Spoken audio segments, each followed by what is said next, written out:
Hello YouTube, welcome back to Unloved Autos. We are here in near downtown Van Alstyne, Texas. I was looking for a good spot to shoot today's video that would have some protection from the southerly winds, and I ended up here at the Mustang manufacturing facility. Hopefully they won't mind me trespassing for a short time. Across the street we have a cool old building with an Audi out front. Today we are going to take a look at my 1987 Mercury Cougar LS convertible. Yes, that's right, it's a convertible. As many of you may know, convertible production in the US ended in 1976. The last Cougar convertible they made was in 1973. By the early 80s, Americans had a hankering for convertibles again, and Dodge, Chrysler began to make some. And in, I think it was 83, the Ford Mustang began to be offered as a convertible once again. But for the Cougar, it was no more. After 1973, there were no more Cougar convertibles. But in the 80s, there were a lot of folks who wanted convertibles in vehicles who were not offered. And so here we have an example of a Coachbuilt car. There were many different manufacturers of these convertible type vehicles. ASC, American Sunroof Corporation, was probably the biggest one, and they're still around today in one form or another. This one was made by an outfit called Coachbuilt Limited out of Gainesville, Florida. They began making these Cougars and many other vehicles into convertibles in the early 80s. By 1987, they had sort of petered out, and they only made 24 of these in 1987. So this is one of only 24 ever made. I have no idea how many remain. Figure it can't be too many. Other than the missing top, the only thing that tells you the source of this is this badge on the side here that says Coachbuilt Limited. I purchased this Cougar 5 years ago from the collection of a local Lone Star Cougar Club member.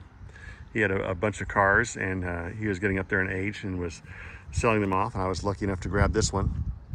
It has only 50,000 miles. It has the venerable 5-liter engine, the same engine that we see in so many Mustangs from that period. This one has definitely not been hot rodded in any way. It's very quiet, very smooth.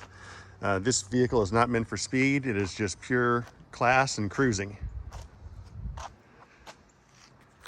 This generation of Cougar began in 1983, and then it had a refresh in 1987. This is the first year of that refresh. And then this generation ended the next year, 1988. It has a leather interior, very classy. Automatic transmission. The dash is kind of a hoot. Let's get in here and take a look real quick. We'll start it up. There's no rumble here. As we see, the gas gauge tells you how many gallons you have left. You don't see that very often if ever on other cars. As I was driving here, I dropped from 6 gallons to 5. Kind of made me laugh some. Has the digital dash that was so popular in the 80s and then disappeared promptly. Has the fake bark trim in here, which looks very nice. Various window and mirror setups there. In the middle, instead of on the doors are pretty plain. Only thing we have on there are the door locks. Jump out and pop the hood real quick. Take a look at the engine.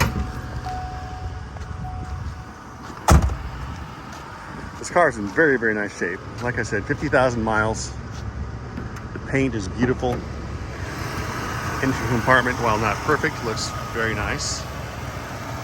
No funny noises, nothing leaking out of it. All the fans of Mustangs out there will recognize that engine. So nice and original.